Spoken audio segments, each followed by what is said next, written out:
So thank you all for being here. Just I don't know, I've been a couple of times here at Galp in Portugal. In this place, I gave 1 or 2 keynotes already, and I'm working also with João in Spain, helping them in some of the changes they are trying to do and accelerating some of the things that they are trying to test. So I know Galp a little bit. I would say in the last 18 months, I've been touching some people at Galp or connecting with some people at Galp.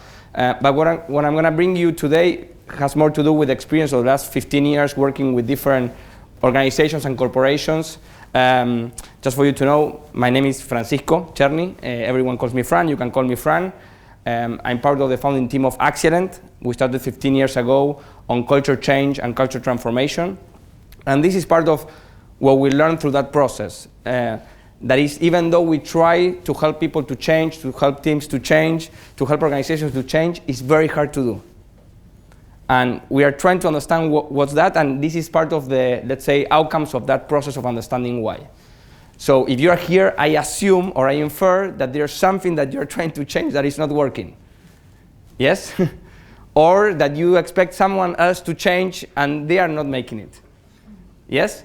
So if not, you wouldn't be here. And actually, I think it's one of the critical. So today, every company we go, every organization we go, they're saying, how the hell we can make the change happen? That's the thing. So what I will try to do today is to help you understand what are the reasons that make us fail when we're trying to change, and which are the things that help us make that happen. The paradox of this talk is that whatever you're going to listen today is not going to make it. Because that's exactly the problem, actually. I'm giving you the first thing. Okay, so you will see why I'm saying this, but nothing that I will share today will make the change happen. Okay?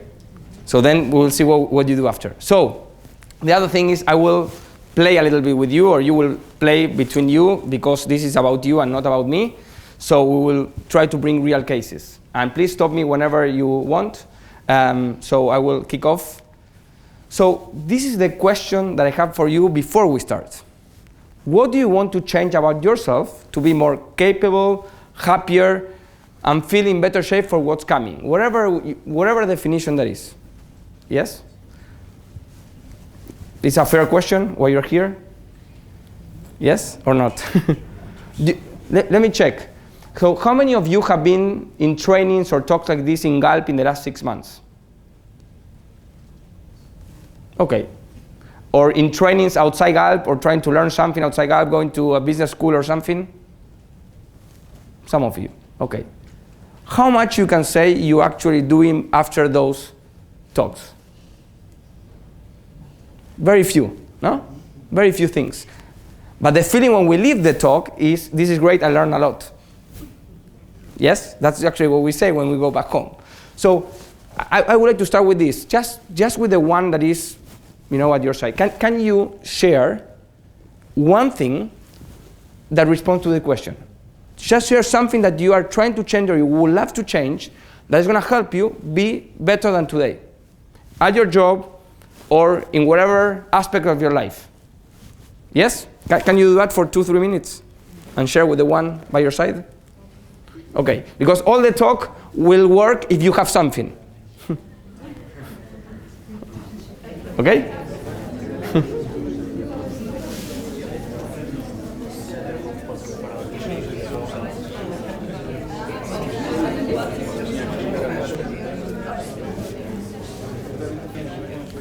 Let's pause there. Wherever you are, it's okay. I'm happy that you're already engaged and you have something. So, can I ask you, some of you, just to share, what you came up with? Who wants to share? Yes. Well, I'm trying to find some help to handle my retirement better than I can. Sorry. Retirement. Yes. But what's the problem with the retirement? Get ready, I mean. Oh, to get ready. There's something in your head that is, okay. The moment doesn't bother me. Okay. You may give me some good Okay, things. good. Is there anything specific you think you need to become better at that, to be ready for that? How to fulfill my time, because it's Okay, okay. So how long you have been in business? 37 years. Okay, so now you will need to learn what the hell to do with your time after the 37 years of doing. When you have a time? Time frame? 2 years. In 2 years from now. Okay, we have some time to work. We have some time, yeah. Okay, good. I wanted to know how urgent was the request. I okay. hope it's in 2 years. It may happen. Okay, thank you. Thank you. Never know. Someone else? A couple more. Yes. Sure. I put it like remain calm, like under stress moments. Sorry, say it again? To remain calm. To remain calm. Under stress. Under stress, okay. Yeah. Okay. Like manage more the moments. Okay, perfect. So. And do more sports. Do more sports? Related to well-being and perfect. Confidence and, yeah. Okay. What's your name? Sorry. Marcus. Marcus. So can you tell me just a little bit of why do you want that? So why you want to remain calm under stress? Because I want to improve. I want to achieve another position at the company. Okay. I want to improve as a human being, you know, okay. with my family. So I think that remain calm and do sports and be balanced. It's perfect. It's the nutrients or it's the fuel for perfect. Perfect. Thank you, Marcus. So now we'll go back to that. Yes, I need to rephrase what you say so everyone can listen. Yes, so you want to be more calm under stress. So we take that. One more. Yes. I want to be more focused. More focus? Yes, I have lots of interests. Good. So sometimes I get multitask. Yes. So you love multitasking. No, I love multi-subjects. Okay. But why that's a problem today? Because sometimes I don't focus on what is really important. Okay.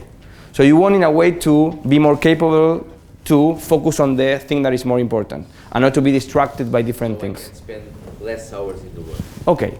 Because your story is that the more you get distracted and not focus, okay, no, it's fair. I agree with you. That's usually what happens. Okay, good. Anyone else who wants to share? We talked about time management. Time management. Okay, in which way? In your everyday life and especially at work. Okay, but tell me the problem. So you are working long hours, that's my inference? Sometimes? Yeah. Working long hours? What else? Family. Okay. Takes a lot of you. It's more to have some time for ourselves. Okay, good. So you want to have more time for yourself. Okay, good. Anyone else? Does everyone have something? Yeah. That's the most important thing. Okay? And this is human nature. We all want to get better on something. That's how it is. So it would be like crazy if you tell me I have nothing that I would like to learn from. Yes? So we all have something. Some things are more related to how I'm going to do better, how I'm going to be more effective at work, how I'm going to be more effective after work. Yes? What's your name? Alberto. Okay. Good. And please, if you want to speak in Portuguese to me, I'm fine. Eh? So I think I understand. That's what I thought for many years. So, okay, good. So I have actually this talk could last 5 minutes. Okay, it's been 4. It will be the 5th. This slide is the one. Good. Done? Do it. So be more calm under stress. Enjoy your time after. Good luck. And just take care of yourself. And you stop doing other things. Easy or not? No. That's the problem. Yes, it looks so easy to say and so hard to do, and it's so obvious. And actually, when someone else is, so I can tell you, when Marcus was sharing his problem and you were sharing your problem, everyone else was saying that's an easy one. Because it's others' one problem. Yes, that's obvious. So what do? You just say no to things, and then you are a great time manager. And you leave at 6 and no problem. Yes, and you say no to your family, but that's not how it works. So what I will try to do is to help you understand why is it that it's so hard, and why is it that it feels, so this is for me how it feels when we talk about change. So every time we go and we do a session, we do a training, we talk about the things, it feels heavy. Really heavy, or not. The path, I would say, going back here, is how do you get from multitasker, and getting distracted for a very good reason many times, yes, to doing exactly what you want. That at the end also, all the things you are saying are things that they are common sense that we will have to do better. Who wants to be stressed under difficult circumstances? No one. Who wants to get distracted when actually you know what the most important thing is and what you need to focus on. Yes? So are obvious things but are hard to do. Confidence is what you have before you understand the problem. I love that quote. That's why it looks so heavy. Because now we're going to help you understanding what the problem is. Yes? And I hope you don't lose confidence after that. So my intention with the talk today is going to be 45, 50 minutes from now, is that at least you feel a bit lighter because you understand the problem you have in your hands, and at least that you make some progress. So if anyone would tell you that after a 1 hour talk you will change it, they're lying. That's my perspective, okay? So I'm not pretending that I'm going to rescue from that in an hour. I hope that you leave here having more consciousness of the things you need to do to start moving in a different direction. That's the intention.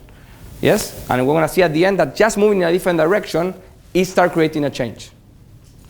So, why is so hard to change?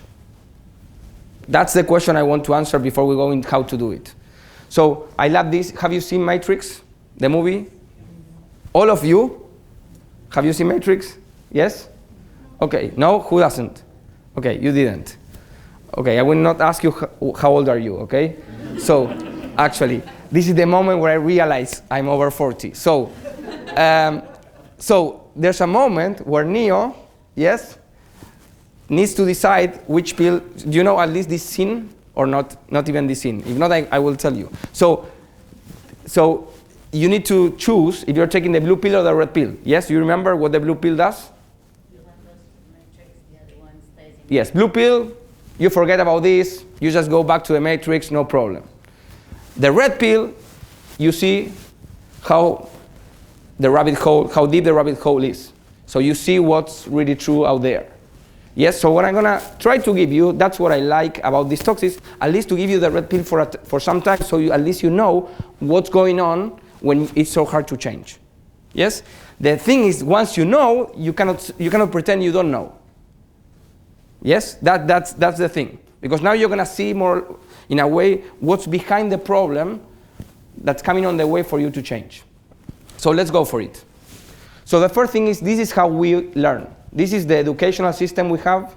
Yes, it has been built, everything for us this is modern times, so I will not ask you if you saw that, okay? So don't worry. I didn't, no, yes, I saw it, but it was already coming from my parents. So actually, modern times is a perfect example of a world that is created for a time that doesn't exist anymore. Yes? And we still learn in this way. All our educational system is still in that way. I already see some progress in the Scandinavian countries, and you can see some changes here, but it's going slower than I would say the changes of the world. Yes? This is the other one. So if I tell you, you're gonna, who has kids here? Who has kids? Okay, a few of you have kids. Okay, niece, nephews, something. Someone, actually, not something, someone. Okay, so if you need to send your niece, nephew, kids to swim, who would you trust more to take care of them? Someone who read the book on how to swim and how to rescue people? Or someone who has been, for years, practicing that? So this is the difference. We all believe, I'm challenging you all, that understanding, reading a book, means knowledge, instead of being able to. So for me, one of the most dangerous things is when people tell me, yes, I don't need to, I already read the book. When people tell me I already read the book, I don't trust them more. So again, it's like riding a bike. So who would you trust that will ride a bike? Someone who read all the books about riding a bike, or the one who goes there, falls, comes back, try again, until they can make it? Makes sense what I'm saying? Yes? Anyway, this is what we do. This is how we learn, even in corporations today.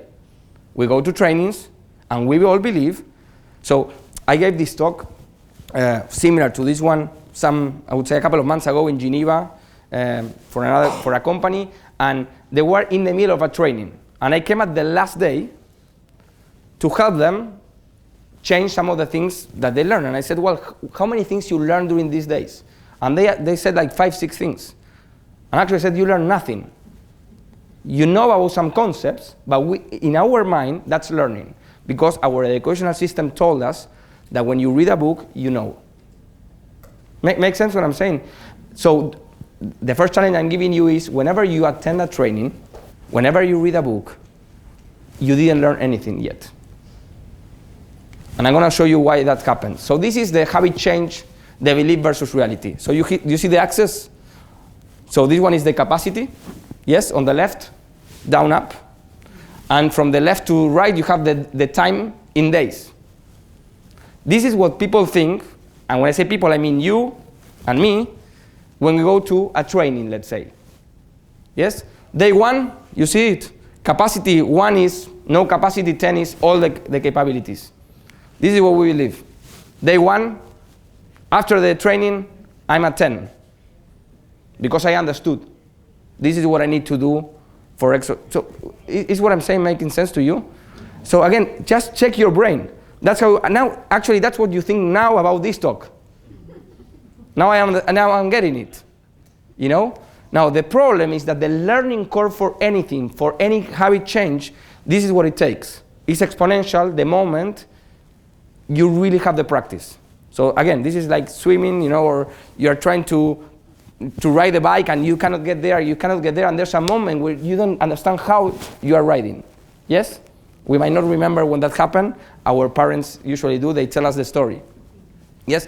But this is the question I have for you. That's the moment where the exponential thing happens.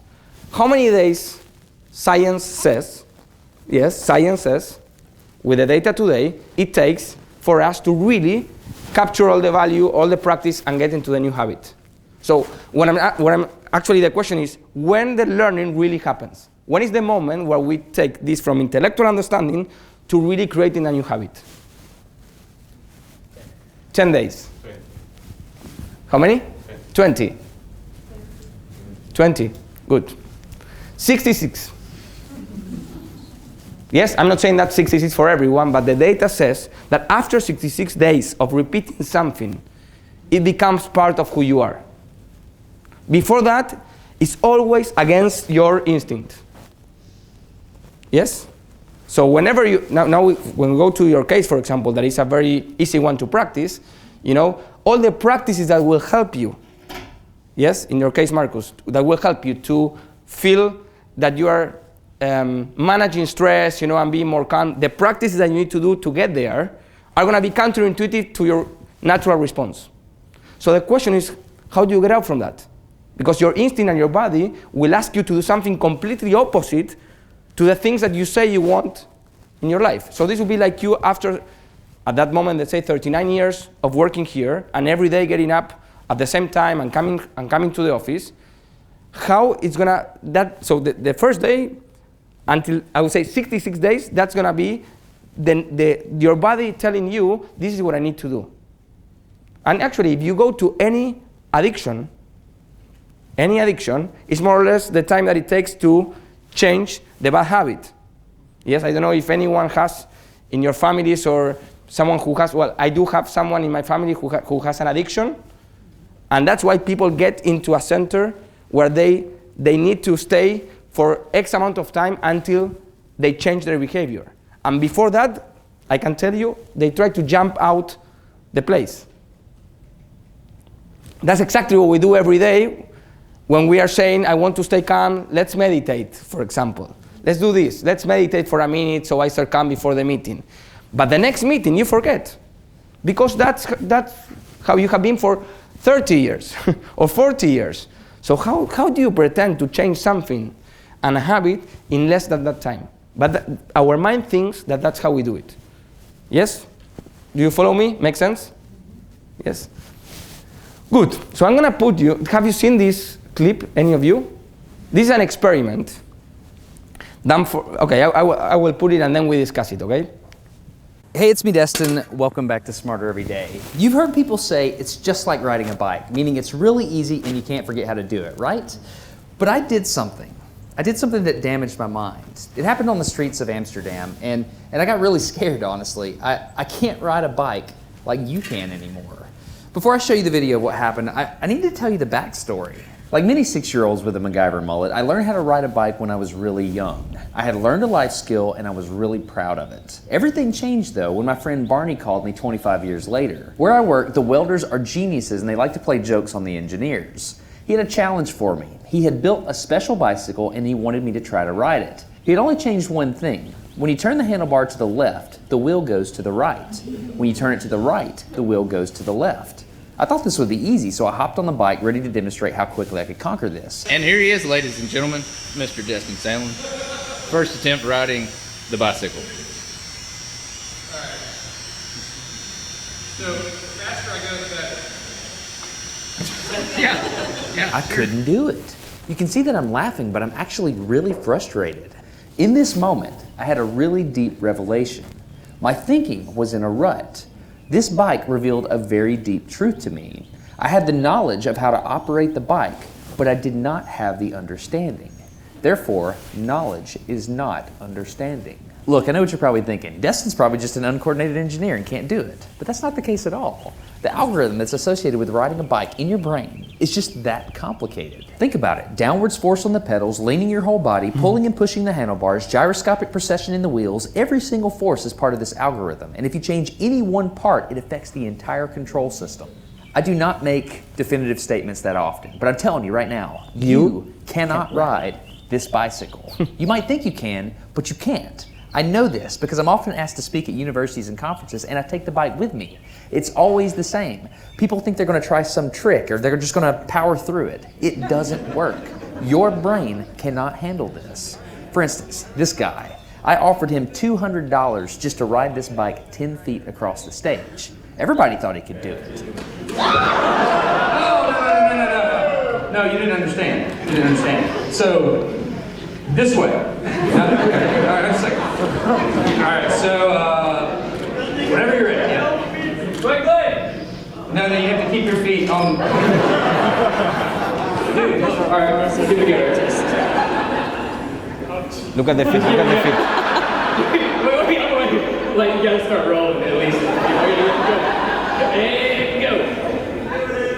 Oh, go! All right, back up. Okay, keep your feet on the pedal. Go. Go right off. Look at the feet. Just keep your feet on the pedals. Hands on. Yeah, come on. All right, one more time. Once you have a rigid way of thinking in your head, sometimes you cannot change that, even if you want to.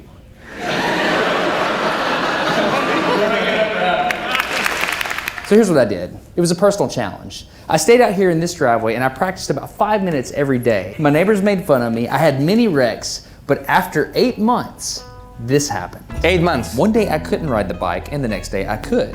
It was like I could feel some kind of pathway in my brain that was now unlocked. It was really weird though. It's like there's this trail in my brain, but if I wasn't paying close enough attention to it, my brain would easily lose that neural path and jump back onto the old road it was more familiar with.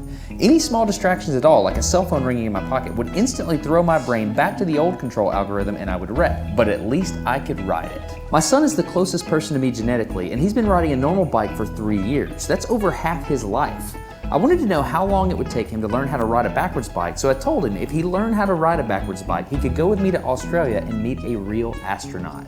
Are you gonna give up? No. Go ahead. This is how it starts. Look at this. This is such a big deal. Get up, you got it. Did you see his brain get it? So he, in, how many weeks have we been doing this? 2 weeks? In 2 weeks, he did something that took me 8 months to do, which demonstrates that a child has more neuroplasticity, am I even saying that right, than an adult. It's clear from this experiment that children have a much more plastic brain than adults. That's why the best time to learn a language is when you're a young child. All right, today's bike log. I can ride smooth, I can ride fast. I'm thinking the experiment is over. Okay, now I'm in Amsterdam, a city that has more bicycles than people. The question is, can I ride a normal bike now? I mean, I've spent all this time unlearning how to ride a bike. If I go back and try to ride a normal one, will my brain mess up? So I've tweeted a Smarter Everyday meetup, if you will, and I'm gonna see if somebody brings a bicycle and I'm gonna try to ride a normal bike. It's backwards. It's backwards. This was one of the most frustrating moments of my life. I had ridden a normal bike since I was 6, but in this moment, I couldn't do it anymore. I had set out to prove that I could free my brain from a cognitive bias. But at this point, I'm pretty sure that all I proved is that I could only redesignate that bias. So what you're not seeing is just a group of people here looking at me, looking at the strange American that can't ride a bike because they think I'm dumb. But I'm actually 2 levels deep into this because I've learned and unlearned. All right. After 20 minutes of making a fool out of myself, suddenly my brain clicked back into the old algorithm. I can't explain it, but it happened in a very specific moment.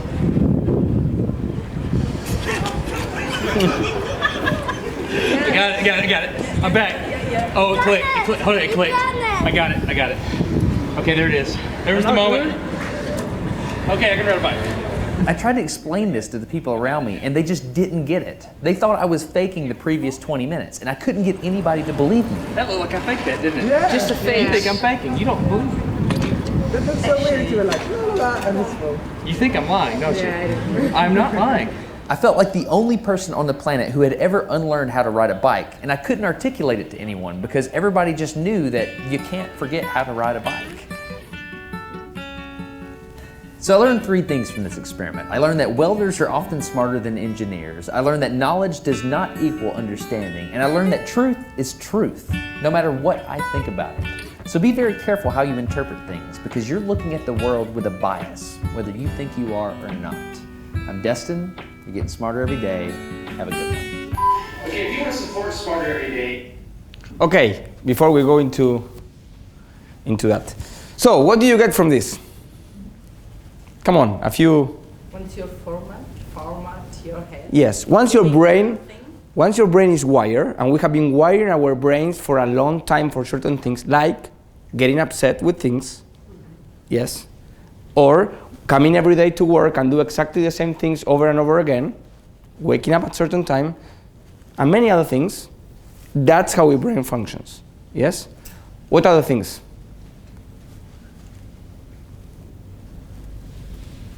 Change the way your brain. Okay, we're gonna get there. You can change. For the guy, it took 8 months. But it is possible. It is possible. Very good. And now we're gonna see a little video about that. So how that works. But then for the kid, it was 2 weeks. So it shows the neuroplasticity on the brain. So the brain, you can rewire the brain. Yes. This is a very important moment because if you really want to change something, you will need to rewire your brain. The question is, are you willing to make the effort that it takes to do the rewiring? Yes? That will only happen if you really have something that you really care about. If not, just say, I'm not interested. This is one of the learnings I want you to take from this. It's better to say, I heard that, I understand that, and I'm not going to do it, than to pretend that you are making the change without making the change, because it's much more effort. Because you are pretending to everyone that you are doing it, and you are not. So then you are always catching up. You know, it's. Do you see what I mean? So what are the things? A couple more things from the video.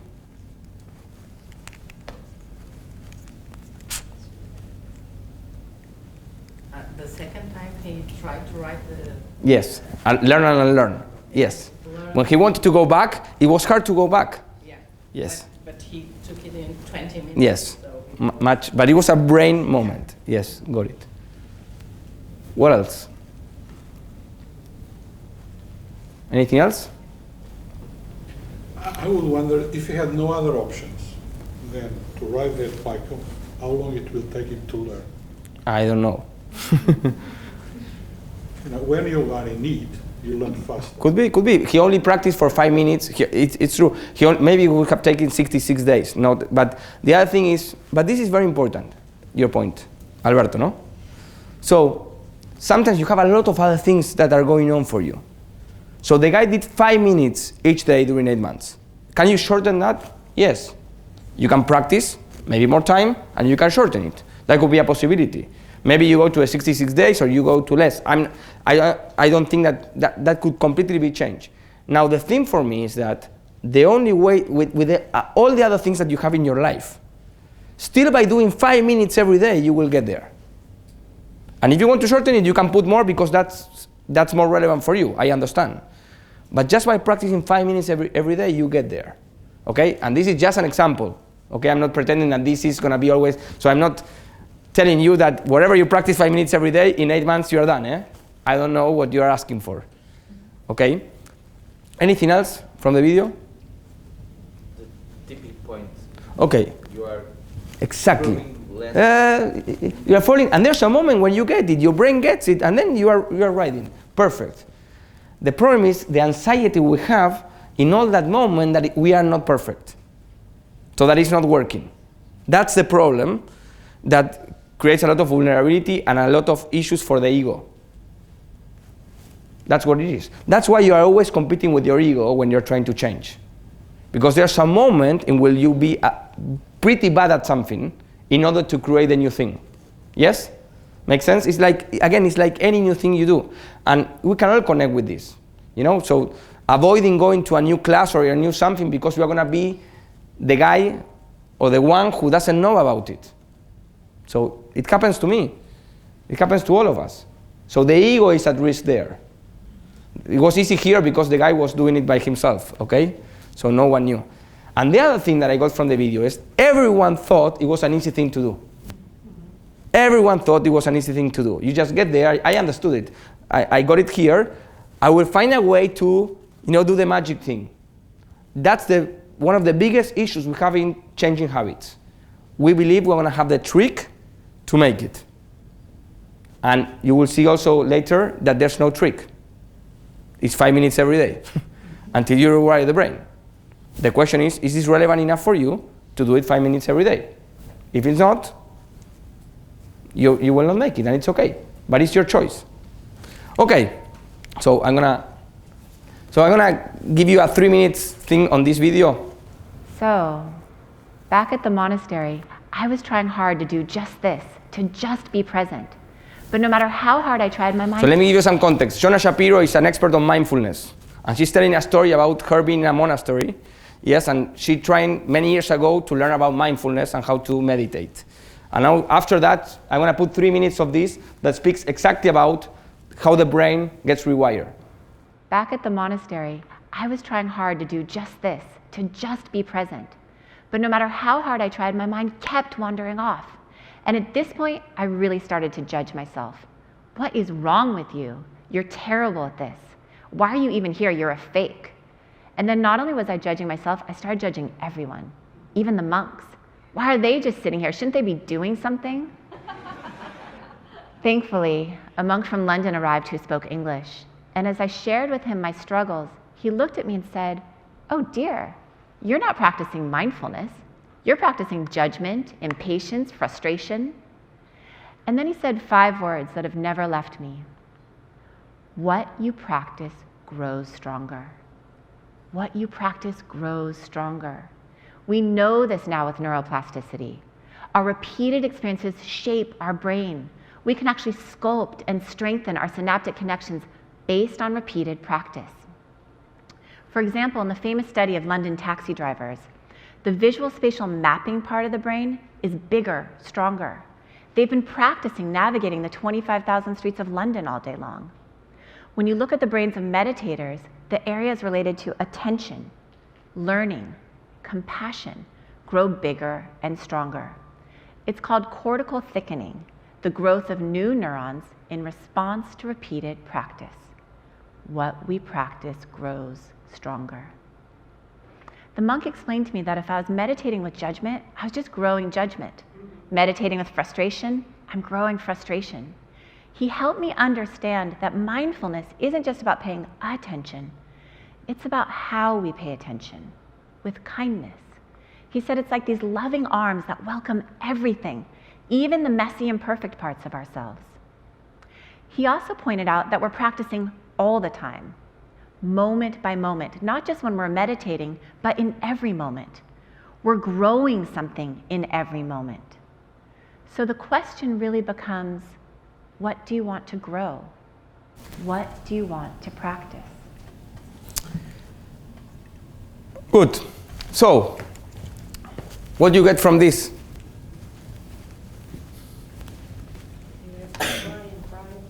Sorry? You need to try and try. Okay. So the key thing here is what you practice grows stronger.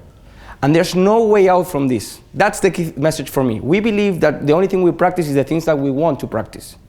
But actually, you are practicing every moment. Now, whatever you are thinking, you are practicing. If you are saying, oh, you know, I don't like this, I don't like it, that's what you're practicing. And if you are thinking, what I can get from this, that's what you're practicing. Do you see what I mean? So every time that we are doing something, we are practicing something. That's how our brain gets wired, let's say. But we all believe that we practice when we're conscious about things, not when we're unconscious about things. That we only practice the nice things in life, not the bad things that we create. You get the idea?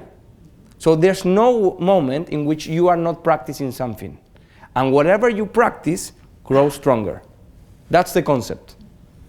Yes? So going again to your example, whenever you feel the stress, that's what you're practicing. So you're getting very good at that. No, that's the point. We get very good at the things we practice. So the only way to start practicing something different is to be conscious of what's the new thing that I want to practice and make that a conscious decision. Yes? So when she's sharing her story, she said, I was in a monastery and I was sitting there, that was what many people do. You know, you sit there and you start saying, oh, this is shit. You know, why the hell this is happening? Oh, all this noise. But I'm meditating. You are not meditating. So what you are doing is having all those bad thoughts and feelings inside of you. That's what you are practicing. So you get very good at that. And we all get very good at whatever we are practicing. So the moment we get conscious of this, you will see that also this is a way out. Going to the 5 minutes every day. Good. So the question is, I think I share what are the reasons why it's so hard to change. First, you remember, we learned like we were at school. So we believe that what is happening here will change anything. I told you at the beginning, what is happening here will change nothing. The only thing that will change something is what you do after this talk. Yes? Not what you think after this talk. Yes? So that's the first thing. Then what we practice grows stronger, and usually we don't practice the things that we like to see. And we have the tendency to believe that the day after we intellectually understand something, that will by magic happen. That we have it. Yes? So do you understand that all those things are not true? Are part of the problem, and it's part of our story based on where we come from. So far, so good? Makes sense what I'm saying? Good. Okay, so now let's ask the opposite question. How can we become whatever? Much better on responding to challenges, much better in how I live my life after, you know, I retire with passion, with care, with peace, whatever you want. You know, how do I become better in just focusing on the right thing? You know, focusing on what really matters to me. How do I do that? By changing the way we think, talk, and do things. That's how it happens. Again, just do it. It's not an easy thing because we need to consciously do it. But the way we talk, language makes a lot of, you know, the changes in our brain. What are we thinking? Because what we practice grows stronger. And actually what we do every day. So this is like, you know, I'm going to go into some cases, but does anyone here run a marathon? No one here? You did? Okay, good. So when you need to train for a marathon, what do you do every day during those 4 months? Or every week? You have a schedule. You have a schedule, yes. You are sticking to every letter of the schedule. Okay, so you follow the plan. Yeah. And if you don't, you suffer in them. Or you go, but you suffer a little bit. So we're going to come, what's your name? Sorry? Sebastian. Sebastian. We're going to come back to that example in a minute, okay? So, and the last part of this is in a repetitive way. It doesn't matter if you do it once. Once is not enough. You need to repeat it and repeat it and repeat it for how many days? 66. So again, I'm not saying 66, but you get the idea. You know, until you don't notice that that's your new way. That becomes part of how you do it. That's the way to ride the bike. And actually, let me tell you something. Because it's exactly the same metaphor that the bike. I don't know how to explain it, but it's the same. We are used to do things. We know where the gears go, and then something changes, and we pretend that didn't happen. And then that's how we go in life, you know, with the bike. So who you are impacts your results. This is how you think and how your brain works and what are your beliefs. Whatever results, this is just a model, but I want you to keep this in mind. That is, whatever you get at the half level, let's say you see that's an iceberg. You know why the Titanic collapsed? You know what happened? What happened? They hit an iceberg. But the problem was not they didn't hit what was at the top. They hit what was underneath. That's why they thought they were going on the side, but the iceberg is much bigger underneath, but you don't see it. So here what I'm trying to show you is what you don't see that is creating the results. Let me put it that way. So whatever you get in your life is a result of what you do every day. Yes? So whatever you get is a result of the different things that you do every day. Now, the things that you do every day are based on your mindset and your own beliefs, are filtered in that way, because that gives meaning to the things we do every day. So unless, this is what I would stand for, yes? Unless you change the way you think and what your beliefs are and what your mindsets are, it's going to be very hard to change the results. Or at least it's going to take much more effort. So the first challenge that I want to put you is that you change the way you think about change. Yes, through this talk. That you don't believe it's an easy thing, that you don't pretend it's just, like any other day, that wherever you want to put focus on, you put focus on and you start changing things. So, this is what I would like to do, and you can use, Sebastian, your case of marathon if it went well. I don't know, okay? I don't know how much you did and how much you suffer. So, this is what I would like you to do, because I also have an assumption that is actually you know how to do it. So what I would like you to do is that you share again in pairs a success story, something that you did change in your life in the last, year, okay, or 2 years, or 3 years, don't go to 20 years ago, okay? In the last year or 2 years, that you know that you changed, or that you have a, change in the sense maybe of you have something you wanted to do and you were able to change the way you were acting in order to get that. Yes? So find something in your life that was meaningful that you changed in the last year, 2 years. Clear? And share it. Okay? Come on, it's 5 minutes, no more than 5 minutes.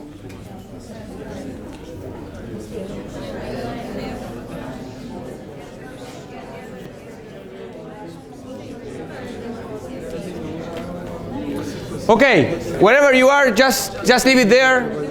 Do you all got at least one? Or not? You don't? Or you did? ¿Você encontró una? You got one? One case? Yes, you did. Okay.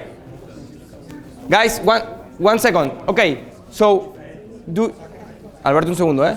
No, it's okay, it's okay. Again, for me the most important thing is that you get one. And while we do the exercise now, you can connect with the story. Okay? Because again, as I said, my belief is that you know how to do it. You forgot. We always forget. But you know how to do it. So who wants to share the story? And actually what I want you to add is what make it work and stick. The question is what's the story and how you made it work and stick as a new habit? Who wants to share? Come on. Yes. What's your name? Pedro. So since I've been living in Lisbon for a year. Can you do the mic so people? Oh, yeah, of course. So since I'm living in Lisbon for a year, I started reading every day. I used to have a routine when I was a little kid and before college, but between college it was a bit difficult because we go out at night and it's difficult to read. But after that, I stick to a plan that it was to read every day. Even if it's 30 minutes or an hour, and actually it's been working, but I think it's been working because I enjoy reading, because if it was something that I didn't like, maybe it would be a lot difficult. Okay, I have a question. So where you used to live before Lisbon? Where I was living? Yes. In Porto. Okay, so you came here and you started that new habit?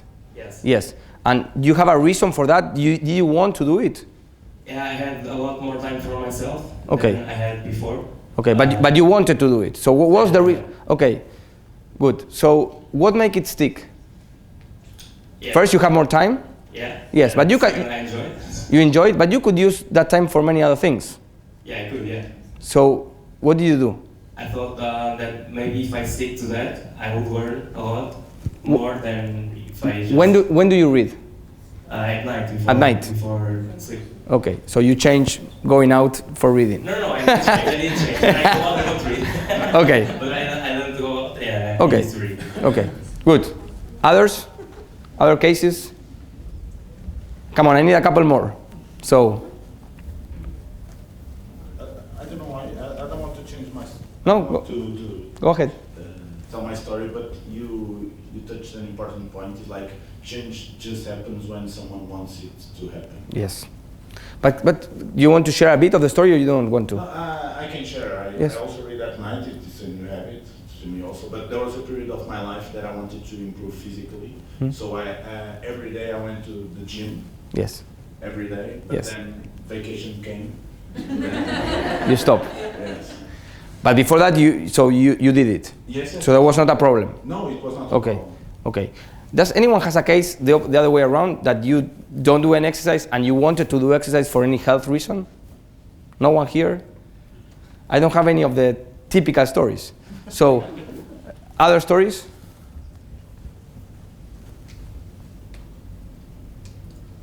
What are your stories about? Eh? No other stories?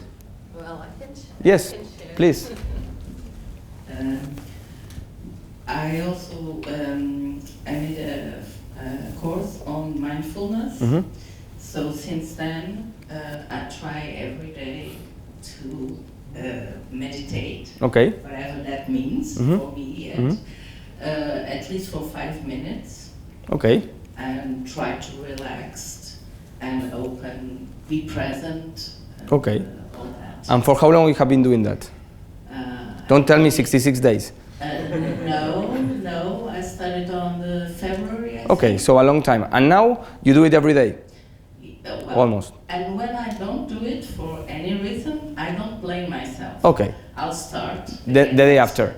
Yeah. Okay, good. That's a good point. But when you started, was there anything you need to do to make it happen? Yeah, first, anything? What do you mean? I Like to find time for myself, a place to do it. Okay.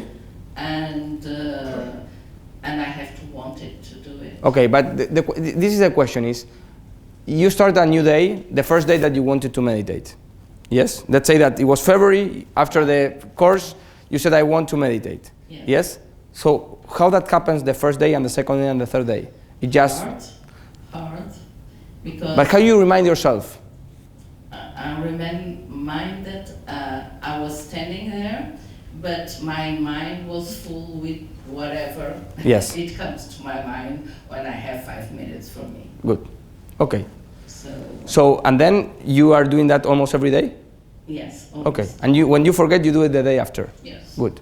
Sebastian, can I go to your case? Because I think it's a very paradigmatic one. So how was it training for a marathon? So what do you need to do? Yeah. Thank you. No, I always was running in a jogger, but then for preparing a marathon, of course, you have to have a very strict regime. Yes. So first I bought a book, and they had training schemes for every target time. So first I think you have to choose where do you want to land, what is your objective, what is your time, when do you want to arrive. How long you want that the marathon to take? 3 hours, is it 2.5 hours, or what is it? So that's, I think, very important first to choose an aim that you can actually achieve. arrive at. So if I choose a world record time, I can try, but I already know it will be quite complicated, for me impossible. Okay, and now from the book to practice. Then I copied the plan, and I had the ambition to do exactly like the plan said, because I said this is a professional writer, he knows what he's writing about. And I did that, and strangely enough, I managed to do 99% of the plan every day that I was not, or had thought not to stick to the plan. I felt bad, and that is maybe some pressure that we built for ourselves. There was no boss. not my wife, nobody else said that. It was just me saying that is my plan, and if I don't do it today, tomorrow I'll feel bad. There is something that can control this from outside, injuries in the case, yes. example of marathon. So if I was just lucky, I got through the plan without injury. Okay. Was any day that you didn't want to go out because it was raining and it was a bad day? I was already working at that time, and as we all know, it's very, very complicated to really do that. Yes. Some evenings, and you have family, so we watch the movie at 10 o'clock in the evening. At midnight, the movie is over, and I still haven't done my run. Okay. So what did I do? I ran at midnight. Okay. So you go anyway. 1 o'clock in the morning, and okay. people here in the room, I think that's impossible. No, it's not, especially when you make okay. a routine. It is good. Possible to run at night. Yes. You can run to work, you can run after work, you can run whenever yes. you want. Even during lunch break, it's possible. Good. How did it go, the marathon? 2 hours 29. Wow. Really? Holy. So I should have done your plan. Okay. Good. Thank you. Thank you for that. But what I want to get from the cases, and what I was also trying to check, and now think of your cases with that, and the archetypes of these cases that you need to connect is losing weight, any health plan that you have. So I changed I ran 2 marathons. From my first one to the second one, I was eating normally, I would say. Then I moved into low carb diet. So I tried a new thing, and I did a new plan. But what really got me into that is, first, once you're in the plan, yes, you go. If it's raining, you are not asking yourself, am I going to get out? The question is, what I'm going to get not to get wet. You see what I mean? So, and the same is with losing weight or any health plan. So what I'm going to eat, what I'm not going to eat, how many times I need to do exercise, and the people who make it, okay, at least they improve into that. I'm not saying you're going to get into 2 hours and 13, but there are a lot of things when you think of any typical habit change process. Yes? And all of you have cases, if you start digging into what you did, you will realize that many of these components were there. So how do I feel when I don't read tonight? Okay, so what I want to do tomorrow? Yes? How do I feel if I don't meditate? So I don't blame it, but then the day after I'm doing it, for example. So can you all connect with the stories? Now I'm going to give you the 3 or 4 tips actually that I was trying to get from you, but anyway I will share with them, and I hope you can connect with them. Yes? So there are some very specific things that happen when we do change habits. First, we change our mindset from I know it all to learn it all. Constant experimentation, focus on progress over time, and desire to learn from others. So this is the mindset I was referring to. Whenever you want to change a habit, you need to look at life in this way. So it's not about, as you said, what's your name, sorry? Teresa. It's not about doing it perfectly. It's about doing it better every day. That's the concept. So it's not about, again, I did 3:45 in my first marathon. Okay? Anyway, it was below 4, that's what I aimed for. Okay? So, but for me it was about training, see how I feel, how my body responds to the book, because the book is the book. Okay? Then I need to see how I feel. Maybe people work, people don't work, they do different. So what do you get every day as fuel, for example? So this is the mindset for any change process. And what I'm trying to say is you need to get rid of your ego. That's what I'm saying. Your ego is the main blocker for any change of habit. Because you have like competing commitments. You have things that you are taking care of that is supporting the bad habit. Let me say it that way. So, sorry, what's your name? Shuang. Now you are doing the multitasking, for example. No, I'm taking So, for example, no, but it's okay. The distraction, for example, yes, there might be a very good reason for you to do that. People are not crazy. That's something I learned many years ago. So we all do something because we believe it's going to lead us to something good. And the problem is that we want to change, but we have like a competing commitment. You see what I mean? There's something that we're still protecting. Yes? Unless we get rid of that, and we really go, that's why I'm asking you, do you really want to change? Because sometimes changing means that you need to get rid of something that you believe is part of who you are. Yes? For example, some people say, if people see me meditating, what the hell my friends are going to think about? Could be. So maybe today that's a less of a problem because meditation and mindfulness got more into the, everyone. But 5 years ago, let me give you, so I do Pilates, for example. Look. Yes? So I would like to see you doing Pilates, for example. Because everyone has yes. So for me, with my football team, that I play football with all the boys there, okay, so I do Pilates. Well, but I didn't got injured this year because of that. So I was getting injured a lot, and the doctor told me, if you do that, you're going to strengthen this part of your body. That's what you need in this moment. So that's what I did, and I didn't got injured in the whole year. So that was you see the competing commitment. So my image and what my mates are going to tell me, and what I really want for me, and how I'm going to end every match in a good shape. That for me is much more important. At the beginning, I will need to pay the price. But then they are telling me how the hell you are doing that. Yes? Good. So, getting into the end, this is a very nice story. You have 11 frogs by the shore of the lake. 2 frogs decide to jump into the lake. How many frogs you have by the shore after that? 9? None. None. You say none. None or 9? 9. Some say none. Okay. You have 11. Because they decided to jump. They didn't jump. So there's a big difference between whatever you are saying that you decide to do than doing it. Yes? That's what we do every time we want to change something. We say, I'm going to do this. I'm going to go for a more healthy thing. I'm going to change my habit on the decks. Well, yes, that's what people say every time they leave a room like this. So my suggestion to you, don't decide anything. Just decide whatever you know you're going to do the next step, that is getting into a lake. If not, just be honest and say, I'm deciding not to do it yet. I can tell you life is much easier. It's less stressful because you are creating a lot of burden, because then you are telling a lot of people about the great things you're going to do that you will not. It's better to say, I'm focusing on this, going to your point of, let's say, different things at the same time. So next one is what you practice grows stronger. I hope you get that concept. You are always practicing. So whenever you are doing the opposite of what you want, that's what you are practicing. That's how you're wiring your brain. Then this was the one that I was checking if you have it. Nothing happens unless you have it in your agenda. So it could be in your agenda physically, or in your mind was, no matter what, even after dinner, after putting my kids in bed, I'm going to get out and do it. My suggestion to people like you working at Galp, put it in your agenda. Even your 5 minutes meditation, Teresa. Even your 5 minutes. Let me tell you something I do. I do 1 minute meditations 3 or 4 times a day, because I know that I'm very energetic, and I get from one call to the other call, or to one meeting to the next meeting without pausing. And just that minute gives me a lot of space to breathe and not to carry the energy I have from the last meeting to the next one. So that's what I do. You know how I do it? I put it in the calendar. That's how it is. Every 2 or 3 hours, I have that minute. Maybe it's a little thing there that says 1 minute meditation.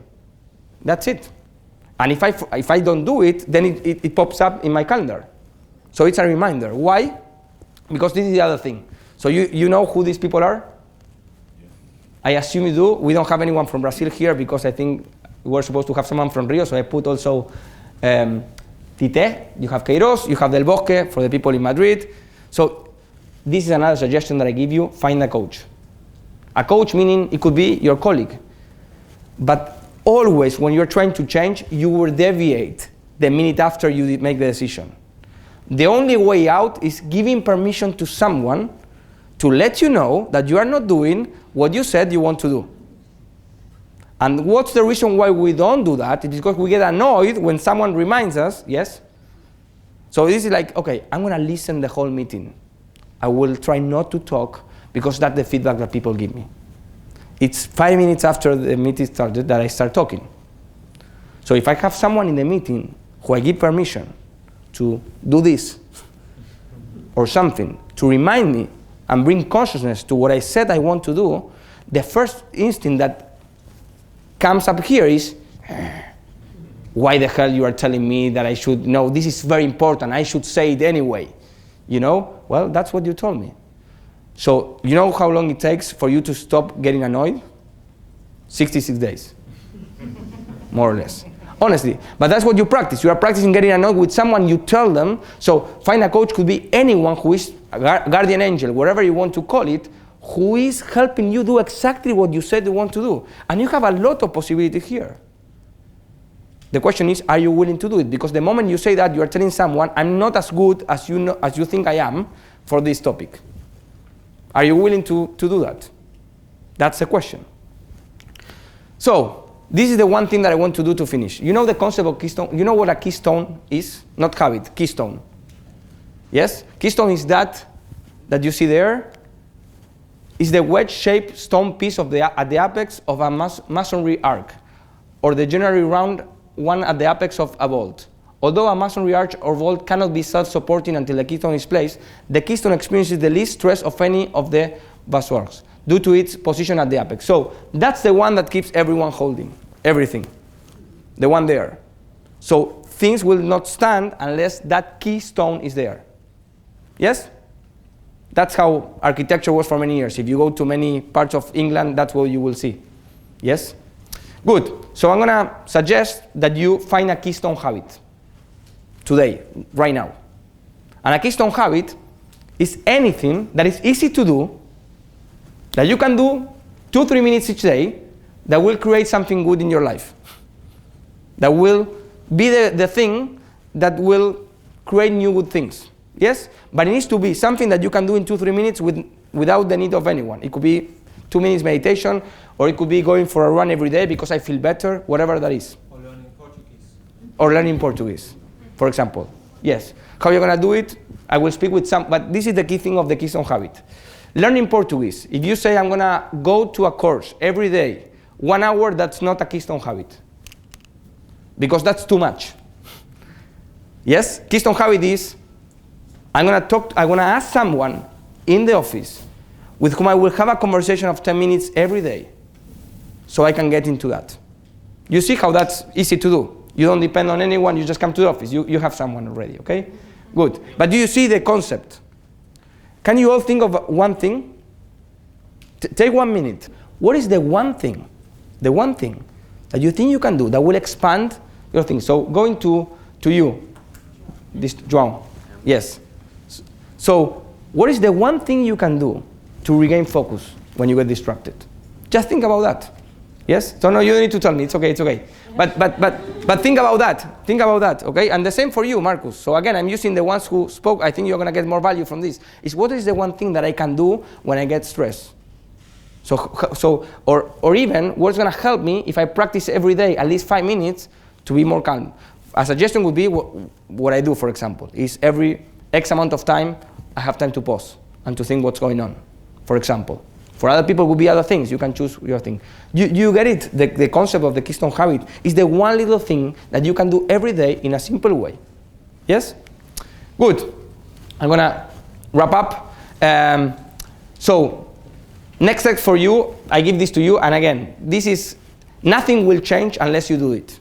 I can send you the slides, no problem. Okay? So, think of the one thing you would choose as your keystone habit. Think, what do you need to practice so to make that happen? So it's not a concept, the keystone habit. It's something that you need to think, I'm going to do it every day. Do I see myself doing it? And put it in your calendar. That's it. So again, here you are not learning anything in particular more than how to change. So you can apply this to wherever you want to change. But again, my suggestion is don't go to the big thing.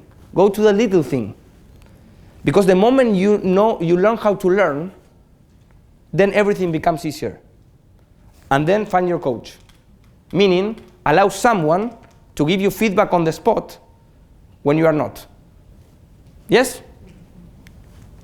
Be a player. No one will do this for you. Take responsibility. Choose and practice your keystone habit.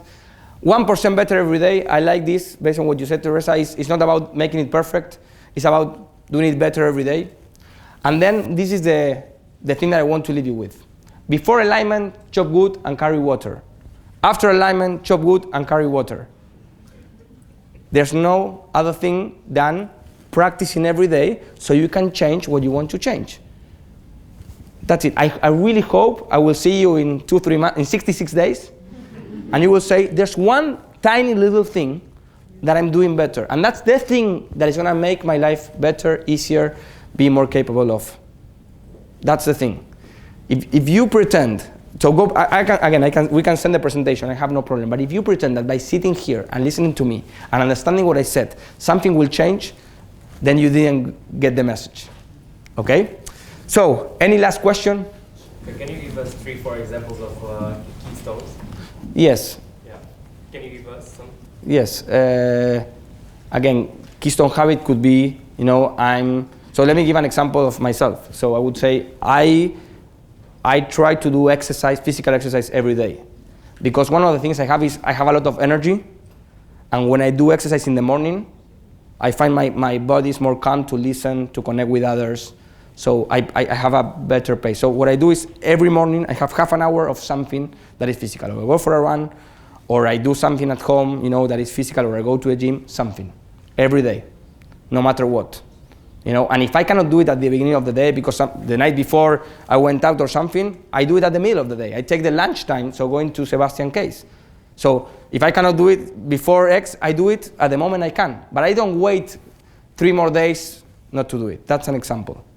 Yes? But again, any little thing that, again, the 1 minute meditation for me is another one. But I have another suggestion. Don't start big. Start small. So there's a thing with the 1 minute meditation. You can check it. There's a page, website, 1 moment meditation. And what they say is, people tend to do, after 1 minute, they try to do 5. That's not how it works. Do more times 1 minute. Okay? Because then it's a different thing. There's one that we learn in the mindfulness. Yes. That it's like take a piece of paper. Yes. And for 2 minutes, write whatever it's in your head. Well, that could be. It can be a problem, something that you're worried with, but just write it. You don't have to read it again, but just write it. And let me give an example based on that. Thank you, Teresa. That is, it depends on your goal. That's the problem of me giving a story. You need to think your own, but there's something I did in a course that was very interesting. That is, they push us to write during 1 week a gratitude paper to someone. So something that I'm appreciative of someone every day. And then I can decide if I send it or not, if I take a picture and send it or not. But it was the perfect practice of what you practice grows stronger. So the moment I did that, I don't know why, I start seeing things in a better way, because I start appreciating people. So there was no way out. It was like my mind got into that mood. You see? So that little thing of 5 minutes of thinking of someone that I would appreciate for something from the day before, just this, and even a little tiny thing, put a wire, in my mind of appreciation. I cannot tell you how that, so again, if we start the day, let me give you another one. So I saw one of the Simon Sinek, I don't know if you heard about the guy, I think it was a TED Talk or something. It was not. It was an interview. I can send it to you, where he talks about the media, the mobiles and all that. And he said it was very interesting. So when who sleeps with your mobile on by your bed? Okay, good. So I used to. That's a big step. Was a big change for me, because the guy said the typical excuse. What is it? Why do you have it there? It's your alarm clock. Go and buy an alarm clock. I'm going to send you a picture of my new alarm clock. That is one from the 80s with numbers there. And then he says, and it's an alarm clock. So that's not a very good reason for that. The reason is because we want to have it there and we want to check what's going on. And at 4 a.m. we see that. And the first thing we do when we wake up is we see all those emerging pop-up things that I didn't expect. But so if an email is a good email, I get in a good mood. If it's a bad email, I get in a bad mood, or not. If the news are good, so that controls my mood at the beginning of the day. So I can take control of that. So I said, no, I charge my mobile in the living room, because actually it's an addiction. And I realized that. I need to change that. Just by changing that, my day changed. There you have an example. Thank you. Okay? Good. So we need to close here. Yes, Marcus? One question. Yes. I believe it's easier to change when you are conscious that you need to change. Yes. So sometimes organizations or even at home, for example, Yes. with your kids, you need to change people or try to show them that they need to change. I think that's the challenge and that's the hard Yes. task. So what's your advice for those cases? I'm gonna give you a simple, challenging answer. No one needs to change. If they're happy and okay, that's their problem. The one who needs to change is you if you don't accept that they are how they are. So that would be, so what I would work is more on what I'm practicing in myself. So if something doesn't work for you, then you are the one who is concerned about something, and the question is how you accept, how you have a good conversation. I don't know the case. But we all tend, so the world is full of people, of us, thinking that others should be the ones who change.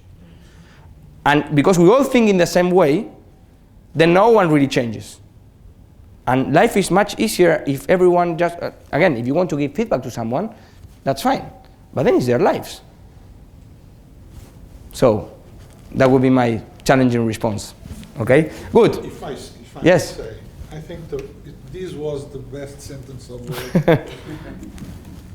Because that is where people typically yes. get bothered. Yes. They think the others will change, yes. and the problem is always on the other side of the fence. That's always the case, and I think that's so they're yes. not even well, aware that yes. They can do something to change whatever bothers them. That's how it is. I think if we would all think what is it that we need to do just to make it a bit simpler and a bit better, everything will be simpler and better. But so thank you. Okay, so last thing is the last thing I want to leave you with. If a flight leaves from, I share this sometimes already, maybe I think here, but if a flight leaves from Lisbon, yes, all the way to, let's say, South Africa, and after 15 minutes of departing, it deviates 1 grade to the right. Where do you think it lands? To the right. Oh, to the right. To the left could be Australia or Fiji, I don't know. To the right might be more Rio de Janeiro, okay? Somewhere else. So this is very important. The moment you deviate 1 grade to the right or to the left, how you are doing things today, you get into a new trajectory. So you don't need to change 180 degrees to create change. Just by changing 1 degree from time to time, you are creating the change. And I think we also need to stay conscious of that, because we usually believe that is the two extremes. This is how people are, this is who I am, and this is how I want to be. And in between that, there's so many spaces for us to grow. So that would be my suggestion, to think about changing that way. It's more incremental than dramatic. Okay? Good. Thank you all. It was a pleasure being here, and I hope you do something about it. Okay?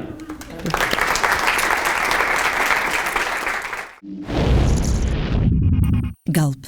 Energia cria energia.